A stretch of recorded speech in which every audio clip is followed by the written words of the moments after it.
Hey, what's going on, everybody? I am J.A. Dudley. How's everyone doing today? I'm enjoying this bright and sunny day. Before these major storms come this evening, Oklahoma weather. Thank you, Okie Storm Chaser, for letting us know, giving us the heads up and warning that it's supposed to be a real bad storm out here. But we will see what we actually get, because not many clouds in the sky. Sun is shining bright, but in Oklahoma, usually in the fall, you get all 4 seasons in one day. So we'll see if that actually happens. Got some good training in today, so that was definitely good. Running up and down the mountain with some of my brothers, getting some shooting in, always a good thing.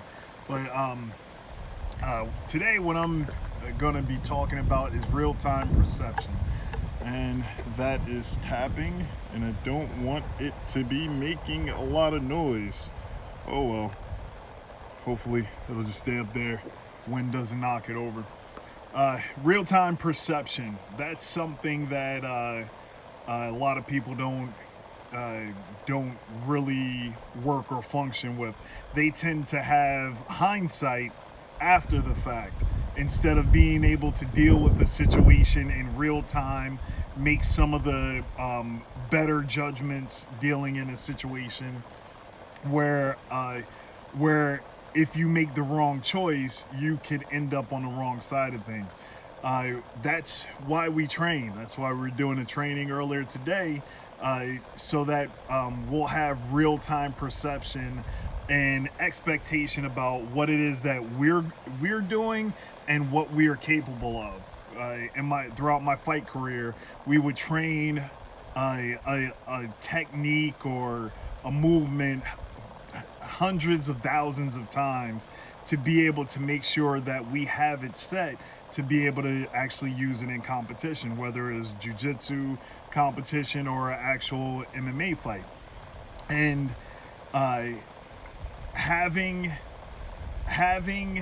the knowledge and foresight on how to react when you feel something, that gives you the benefit to be able to nullify that problem before it becomes a problem, especially in the fight game.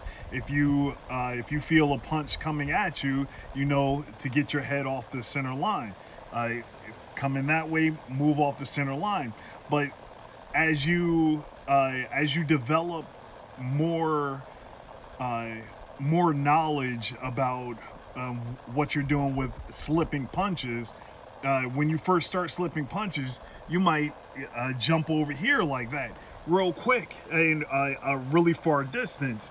Instead, all you really need to do, if a punch is coming towards your face, you might only need to move like this, and then the punch will just brush right past you, and you don't have to be dipping all over the place to be able to avoid the punch. Now, how does that translate into the real world?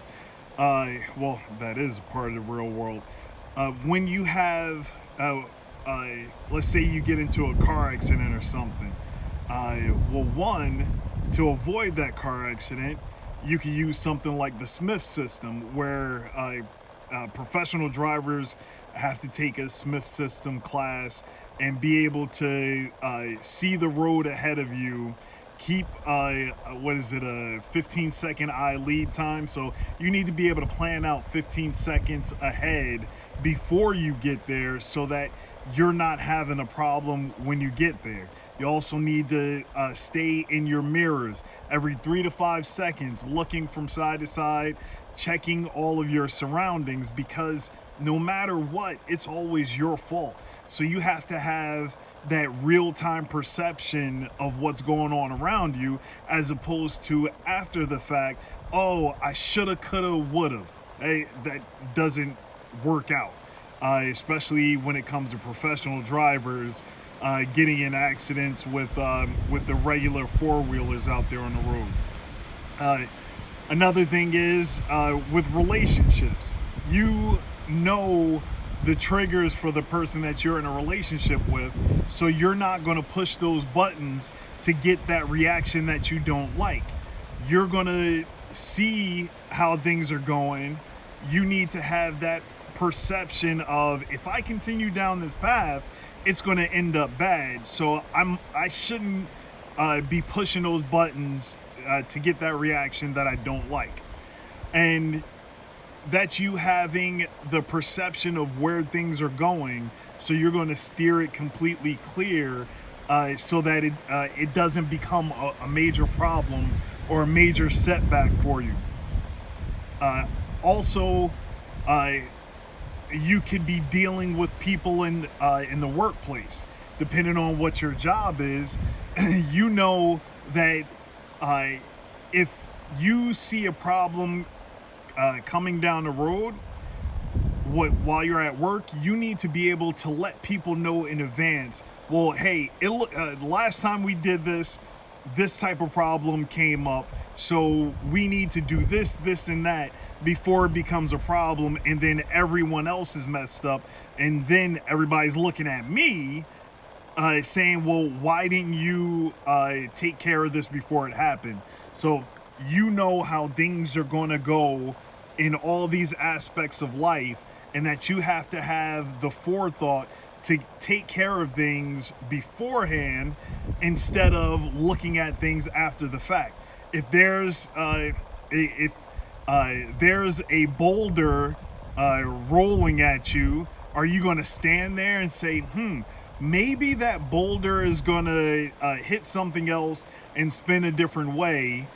And when you get crushed by it, or your legs or something gets crushed by it, you're going to think after the fact, well, maybe I should have moved out the way.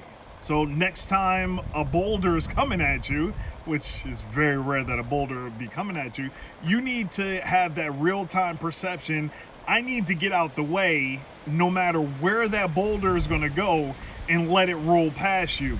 And hopefully you'll have the ability to warn anyone else around you that a problem is coming up. So now I have the benefit of using the Torah as my lane that I stay in, that keeps my mind clear and moving in the direction that I'm supposed to be doing. I don't have to worry about if I'm going off the path, because the Torah helps to guide me, along with all of the logic and forethought that's been blessed upon me from the Father, that I don't have to apologize to people, because I don't do things that will require an apology. Granted, I use some of Jocko Willing's mindset of extreme ownership and taking charge of a problem that, say, something went wrong. What could I have done to make sure that didn't go wrong? So I'll take responsibility for that, even though I had absolutely nothing to do with it. But I could have thought about all of the potential problems that could come up and could have taken care of those beforehand, instead of sitting back and letting everything happen the way that it did. So using the Torah, it gives me and the people around me a guidebook on how to take care of and deal with things before they become a problem. So this way, we don't have to have hindsight and say, oh, well, we should have did it like this, we should have did it like that. No, we were given the opportunity, goat jumping on stuff, jumping on trees and trying to get the leaves at the top. I got off squirrel. But back to what I was saying, the Torah gives us the ability to guide our lives and our families' lives on how we should be, how we should act, how we should conduct ourselves in real time, instead of having to say, oh, well, I should have did it like this, or I should have did it like that. No, if you're following the Torah, there is very little room for error, or mistakes to be able to happen. And if you trust in the Father, you'll be able to guide your life, make your decisions, and not have to question what it is that you've done in your life, because the Father is leading you to where you need to be, because everything that happens for a reason, and it's supposed to happen that way.